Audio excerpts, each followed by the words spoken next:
Novel عشق تھا بے پرواہ۔ اس کے تیسرے پارٹ کی یہ دوسری ایپیسوڈ ہے۔ اگلے ہی دن ابریش کے بابا اور ماما صبح کے وقت ابریش کے رشتے کے لیے اس کی خالہ کے پاس آئے۔ خالہ نے انہیں دیکھ کر کچھ نہ کہا کیونکہ انہوں نے معافی مانگ لی تھی اور خالہ نے انہیں معاف بھی کر دیا تھا۔ حسن کو شادی کی جلدی تھی لیکن ابریش ابھی شادی نہیں کرنا چاہتی تھی۔ اب اسے ماما بھی زور دے رہی تھیں، اس لیے اس نے شادی کے لیے ہاں تو کر دی، لیکن خوش نہیں تھی بلکہ بہت چڑچڑی ہو گئی تھی کیونکہ وہ حسن سے اس سلسلے میں بات کر چکی تھی۔ اس نے بھی ابریش کو بس سمجھایا ہی تھا کہ وہ صرف شادی کریں گے، کسی بھی قسم کے حقوق کے لیے اسے مجبور نہیں کیا جائے گا۔ 2 دن بعد ابریش کا نکاح تھا۔ ابریش نے کسی کام میں حصہ نہیں لیا تھا، وہ ابھی بھی اس طرح ریسٹورنٹ میں بیزی رہتی تھی۔ اس نے ان دنوں حسن سے بات کرنا چھوڑ دیا تھا۔ بے بس اتنے ہیں تیرے عشق میں، ترس سے جاتے ہیں گفتگو کے لیے۔ تمہیں ہو کیا گیا ہے؟ آپی کیا تم حسن سے شادی نہیں کرنا چاہتی؟ میں اس سے ابھی شادی نہیں کرنا چاہتی۔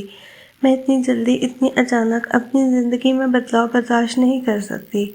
میں نے بھی حسن سے بات کی تھی، وہ یہی کہہ رہا تھا کہ تم شادی کے بعد اسی طرح سے زندگی گزارنا جیسے تم ابھی آزاد ہو۔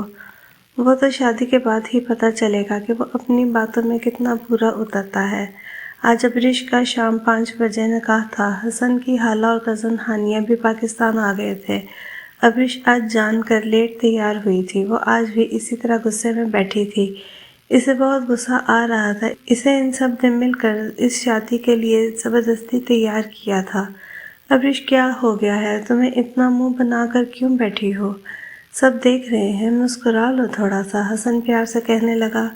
تو اب کیا میں اس سب کو دکھانے کے لیے زبردستی مسکراؤں؟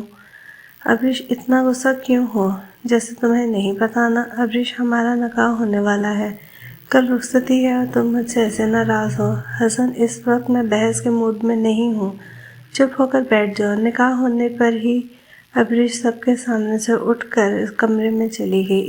اس کے اس رویے سے ہانیہ بہت خوش تھی۔ وہ یہی چاہتی تھی کہ حسن اور ابریش کبھی ساتھ میں خوش نہ رہیں کیونکہ وہ حسن سے پیار کرتی تھی۔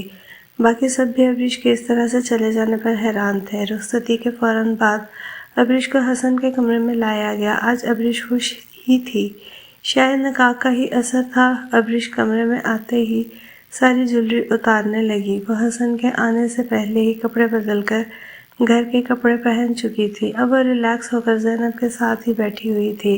دونوں بہنیں فون پر ہی لگی ہوئی تھیں۔ حسن کمرے میں ہنستا ہوا آیا۔